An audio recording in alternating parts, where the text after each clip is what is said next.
Cooperative society is a voluntary form of uh, organization where different people come together to make an association.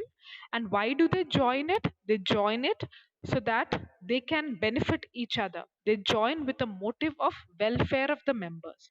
They cannot be forced. No one can be forced to join the organization.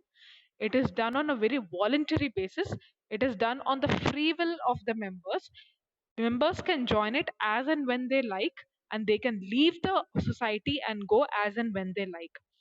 And cooperative society is ruled by Cooperative Societies Act 1912. So that is the act which governs the cooperative societies. So that was about the definition of cooperative societies, and then we moved to features of cooperative society. Now, under features of cooperative society, we see that it is a voluntary membership. No one can force a person to join cooperative society. It is completely upon the person whether he or she wants to join this organization and get the benefits out of it. The second one is legal status. Here we see that the cooperative society is registered under Cooperative Societies Act 1912, and when once it gets registered, it becomes a separate entity altogether.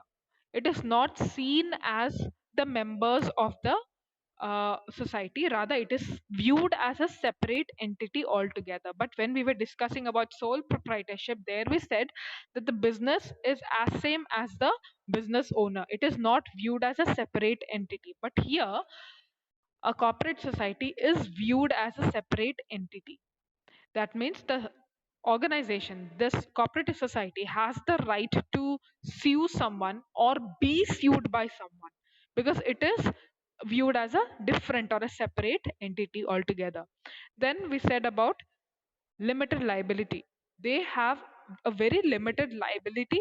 They do not have to, uh, if the organization is facing a lot of debts, then the members of the organization need not worry about much things. Whatever capital they bring into the organization as their capital, they are only liable to that extent. Beyond that, they are not liable. Then we discussed about the control of the cooperative society. That means the cooperative society is run by a managing committee, which is chosen, which is elected by the members of the cooperative society. It is the only form of organization where we will see that the members of the organization have voting power. It is the organization which has the principle of one man, one vote. So all those who are members of this organization, they have the right to vote. Now they will vote and they will elect few members who will become the who will become part of the managing committee, and that managing committee will run the business. And then this organization or this cooperative society is begun with service motive. It is not for selfish gains, but it is started for the welfare of the members of the society. Now let us discuss about the merits of cooperative society. Now the first one is this, that there is equality in voting status. So I said that this is the only form of organization which is democratic. It has the principle of one man, one vote. All of them have the right to select who will become the part of the managing committee, who will run the organization. Each member has the right to vote the people who will become or who will form the part of the managing committee. So this is the organization which has equality in voting status. They have equal voting rights. Now, as I said, just because a person is bringing less capital into the business does not mean that he will get lesser voting rights compared to the one who is bringing more voting rights. But everyone, no, irrespective of how much capital contribution each member makes, they will have equal voting rights. The second one is limited liability. Under this, we discussed that the liability of the members is restricted to the extent of the capital contribution made by them. How much ever capital contribution they make, they are liable only to that extent and not beyond that. Then third one is that there will be a continuity in the business. It does not matter if any member of the organization dies, or if any member of the organization becomes insane or becomes mad, or if any member of the organization becomes bankrupt. It does not matter to what happens to any of the members of the society. The organization will keep on running. It will not come to an end just because something happened to any one of the members of the society. So there will be a continuity. The organization will not stop. And then the next one is economy in operation. As I said, this organization is started with service motive. It has started to protect each other. It is started for the benefit of each other. So what happens in this, that there will be economy in operation. Let me give you an example of this. Economy in operation means what? Suppose I am a person who sells potato chips in the market.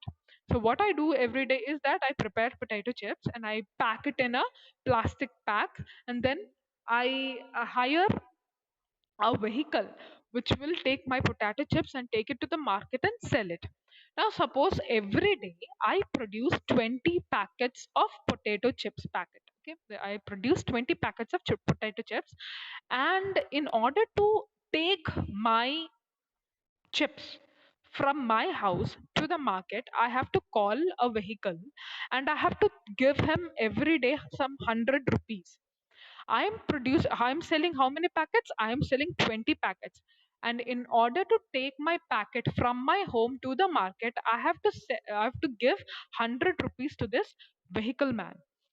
That means for each packet, I am spending 5 rupees. For each packet to be transported from my house to the market, I am spending 5 rupees. Now let's say I have a friend. Okay, I have a friend and he is also into the same business. And I told him that why don't we join together? Let us do one thing. Let us come together. And he is also producing, let's say he's also producing 20 packets of potato chips every day. Now the total is how much? Now the total is 40 packets. Now I am using the same vehicle to take my products from my place to the market. Now, just because I clubbed the amount of packets, now it has increased from 20 to 40. Earlier, because only I was dealing, so I only used to sell 20 packets. Now, because my friend has also joined with me, now the total is 40 packets. Now, for this 40 packets, I do not have to pay more for the vehicle man, because even for 20 packets, he will charge me 100 rupees only. And even if I sell 100 packets, then also he will charge me 100 rupees only. So now that my number of packets have increased, and I am selling this from, let's say, from my house to the market. Now there are 40 packets. Now for each packet, how much is the charge? For each packet, 100 divided by 40, that is 2.5. Earlier I was paying 5 rupees for each packet. Now I have to pay only 2.5 rupees for every packet. I hope this is clear to you. So, what happens is when we join together, when similar people who are dealing in similar areas of business, when they come together, then they can take the benefits of that thing. Or else, another way of doing it is I can say that, see, my friend, anyways, you're going, suppose my friend already has a vehicle. He had a vehicle using which he used to transport his goods from his home to the market. So maybe by dealing along with him, I will say that a friend can we both join together, maybe for your petrol charges. Even I will contribute some amount for your petrol.